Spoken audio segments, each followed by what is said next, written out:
Excellency Tabare Aguirre, Mr. Carlos Perez de Castillo, Dr. Monty Jones, distinguished delegates, colleagues and friends, ladies and gentlemen. It gives me great pleasure to be here in Uruguay, and I would like to thank our hosts for convening us in Punta del Este. I would also like to thank our colleagues at the Global Forum on Agricultural Research for organizing this second conference of GCARD. 2 years ago, we gathered to discuss how to shape the future. The world, our world, has changed tremendously in that time. 2 years ago, we were still calling on nations to make investment in agriculture a priority. 2 years ago, despite L'Aquila Food Security Initiative, it still seemed too often that our call was falling on deaf ears. And 2 years ago, sustainable development was still not part of the mainstream of development discourse. Today, that is not the case. We no longer have to plead our case. The need for agricultural development and for development that is inclusive of smallholders is now widely acknowledged at the country level, at the regional level, and internationally. Agriculture has become a permanent fixture in the G20 work stream. This year, the G20 established a platform for greater knowledge sharing amongst agricultural scientists in G20 countries. In the G8 context, 2012 saw a new and important initiative, the New Alliance for Food Security and Nutrition. It aims to catalyze investment in African agriculture with smallholders at the center through public-private donor partnerships. And only a few days ago in Tokyo at the IMF World Bank fall meetings, several donor countries pledged new commitments to the GASP, the Global Agricultural Food Security Program that emerged out of L'Aquila. The CGIAR has also made large strides in its reform process. I have been impressed by how quickly discussions have been followed by action, such as the large thematic research programs, the CROPs, which we discussed only as a concept a couple of years ago. We have now finalized the design, and quite a few of these CROPs are into implementation. I believe this is a huge achievement. Today, we are in the spotlight. There is interest, commitment, and funding. This is good news for everyone working in agricultural research for development. It is good news for the CGIAR. I can assure you it's also good news for IFAD.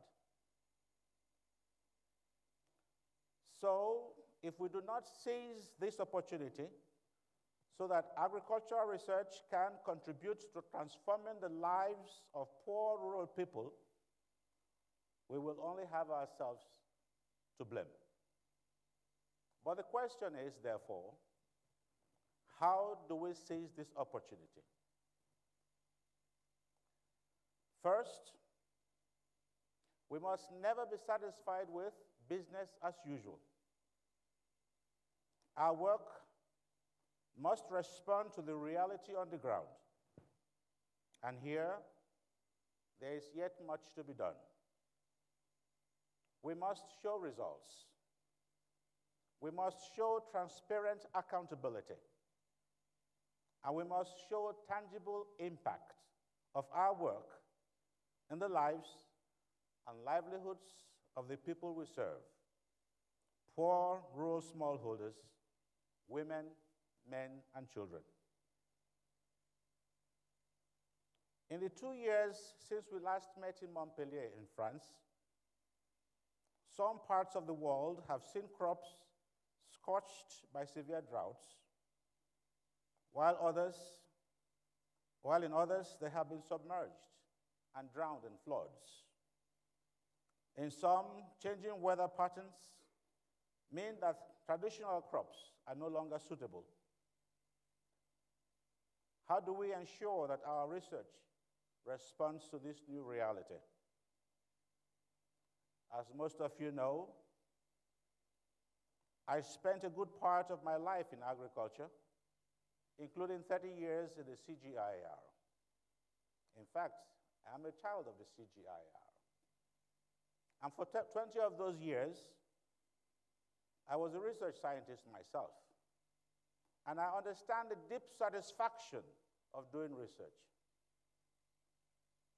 But we must be bold today in pushing the frontiers of knowledge and experimentation, and not shy away from questioning the logic and sequence of events and processes.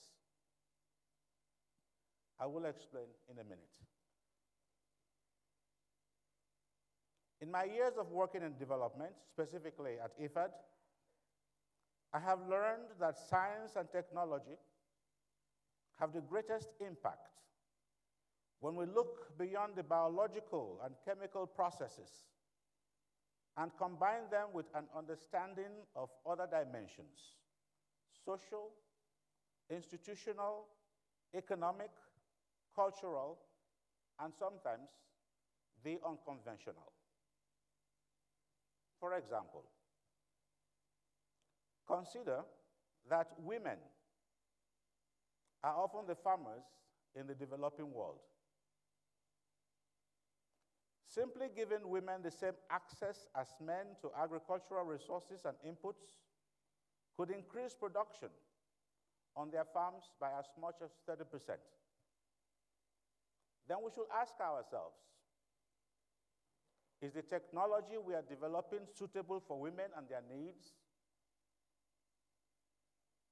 For poor rural women, saving time and labor is often more important than generating more income.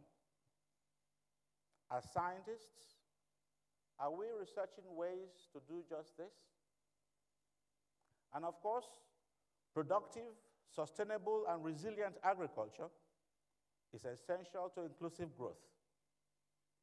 In the years ahead, more research will need to be directed towards climate-smart agriculture and green growth.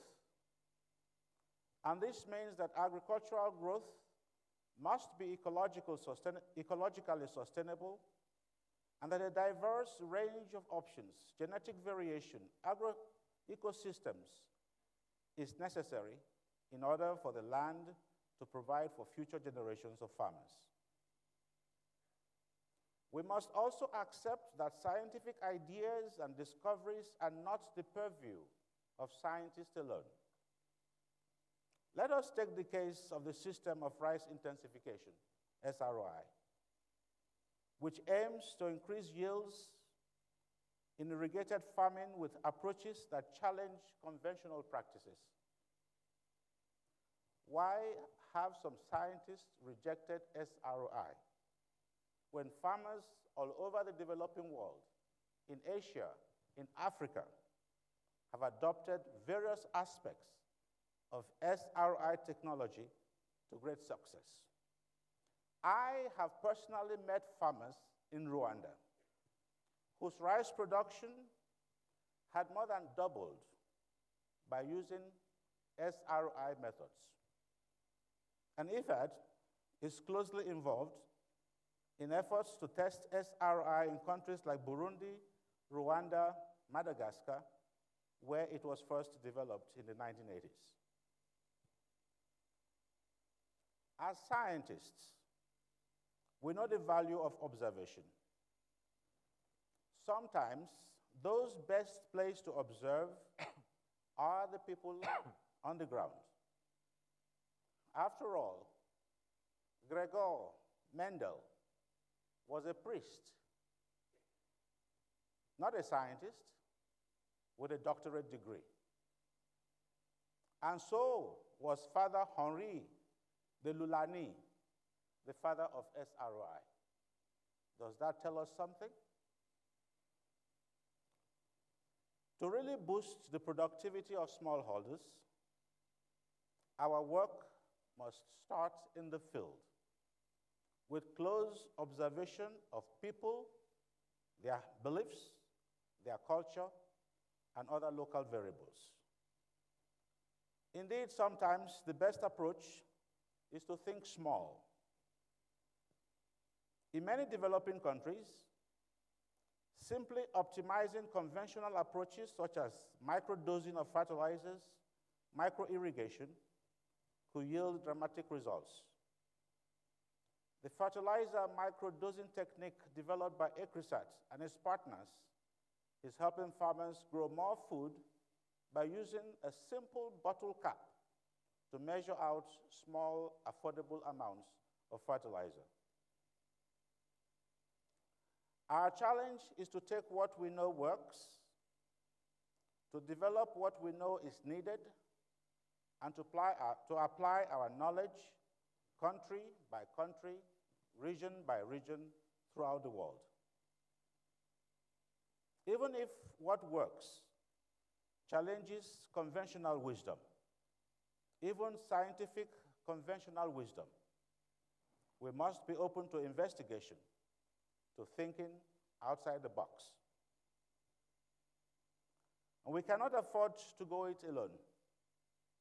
Partnerships at the grassroots are fundamental, but so are they with other multilateral and bilateral development partners, NGOs, CBOs, farmers' organizations, private sector, universities, and R&D institutions. This is what GCARD is all about. The CGIAR itself is the best-known partnership in agricultural research for development, of a unique global partnership of shareholders and stakeholders, just as my institution, IFAD, arose from a partnership of the OECD, OPEC, and the G77. Partnership helps us to optimize research and development, scale up innovations, deepen our learning and sharing of our knowledge. They allow for greater synergies, complementarities, and value for money. The last point I would like to make is one that some of you have heard me speak about before. And today, it is as important as ever. Development partners all over the world are asking more questions on accountability, results, transparency, value for money, because that is what their constituencies, taxpayers, are asking of their governments. And this is why partnerships for innovation, partnerships for scaling up, measuring results and impacts are the way for increased knowledge sharing and for expanding our research beyond our individual horizons. IFAD has committed itself to help 80 million poor people move out of poverty during the 2013-2015 program cycle. It is not the size or the number of programs and projects or the amount of investments that will be the measure of success.